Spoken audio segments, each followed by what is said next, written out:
ये सीता जी ने भी शुरुआत करी थी इस चीज की।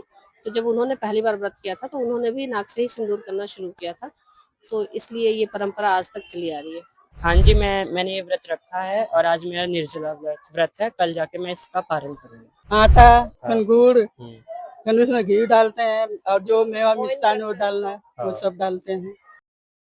नमस्कार, आप देख रहे हैं पंजाब केसरी। मैं हूं विकास जुलाना। छठ का पर्व चल रहा है। हम अलग अलग जगह पर जा रहे हैं, लोगों से जानने की कोशिश कर रहे हैं छठ पर्व के बारे में। इस मौके पर हमारे मन में एक सवाल आया कि जो वर्ड्स चलते हैं, कई चीज़ों का हमें पता नहीं है, जो बिहार से यूपी से लोग नहीं हैं वो भी जानने की कोशिश करते हैं कि ये जो सिंदूर छठ पर औरतें लगाती है वो नाक से लेकर सर तक क्यों होता है, ठेकुआ क्या होता है, इसके अलावा गन्ने का यहाँ क्या महत्व होता है। और एक और सवाल कि अगर पूजन सूर्य देव भगवान का होना है तो छठी मैया का पूजन क्यों कहते हैं। इन सवालों का जवाब जानने के लिए हम सब हाथ पर मौजूद हैं और जानने की कोशिश करेंगे, अलग अलग लोगों से जानने की कोशिश करेंगे क्या लोगों को इसके बारे में पता है और उनके क्या सोच है। दूध उसमें गूंद के चीनी, गुड़, शुरुआत से बताओ, शुरुआत से सबसे पहले क्या।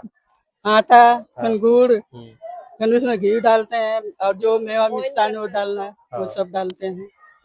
उसके गूंद के बाद सांची को बनाते हैं, तलते हैं, बन गया, तैयार हो गया। घी में तलते हैं, घी में, तेल में, जिसको जो मर्जी। पूजा वाले कोशिश करते हैं कि घी में ही बने। हाँ, पहले पूजा वाले कोशिश करते हैं कि घी में ही बने, चाहे वो गरीब से गरीब रहे, चाहे अमीर से अमीर रहे, लेकिन वो कोशिश करता है 5 ठेकुए जो अर्घ के होते हैं वो तो घी में ही निकाले। तो घी से पहले मोइन करते हैं आटे को। जब तक मोइन करते हैं, जब तक वो गोला ना बनने लग जाए, उसके बाद गुड़ के साथ उसको गूंदा जाता है। गूंदा मीन्स प्रॉपर नहीं गूंदा जाता, उसको हल्का भुरभुरा रखते हैं।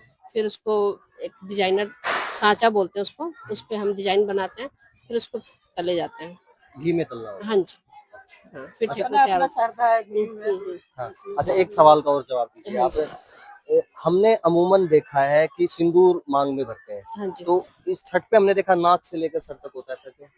सुहागन का श्रृंगार होता है। ये हम लोगों में ये परंपरा है कि नाक से सिंदूर होना सुहाग की बहुत बड़ी निशानी है। और ये सीता जी ने भी शुरुआत करी थी इस चीज की।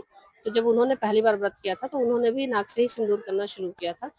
तो इसलिए ये परंपरा आज तक चली आ रही है। और हम कोशिश करेंगे कि आगे तक भी हमारे आने वाली पीढ़ी भी ये परंपराएं अपनाए। आज छठ पर्व है, आज संध्या अर्घ है। जो संध्या अर्घ में क्या होता है, शाम के टाइम जो व्रतिया होता है वो जो प्रसाद बनाता है संध्या अर्घ का, वो आज के दिन छठी मैया का पूजन करके शाम का अर्घ देता है और पूर्ण रूप से निर्जला रहता है सारा दिन। जी, क्या आप इस व्रत में थे? हाँ जी, मैंने ये व्रत रखा है और आज मेरा निर्जला व्रत है। कल जाके मैं इसका पारण करूंगा।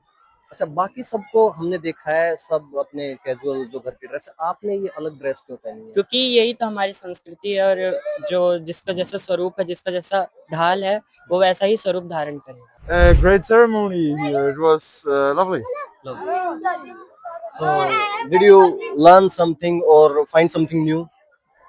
Yeah, everything was new for us, right?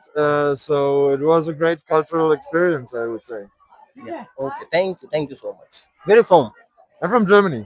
उम्मीद है आप लोगों को सवालों के जवाब मिले होंगे कि सिंदूर नाक से लेकर मांग तक क्यों लगाया जाता है, सूर्य भगवान की पूजा होती है तो उसे छठ मैया की पूजा क्यों बोला जाता है, और तीसरा सबसे इम्पोर्टेंट कि ठेकुआ क्या होता है।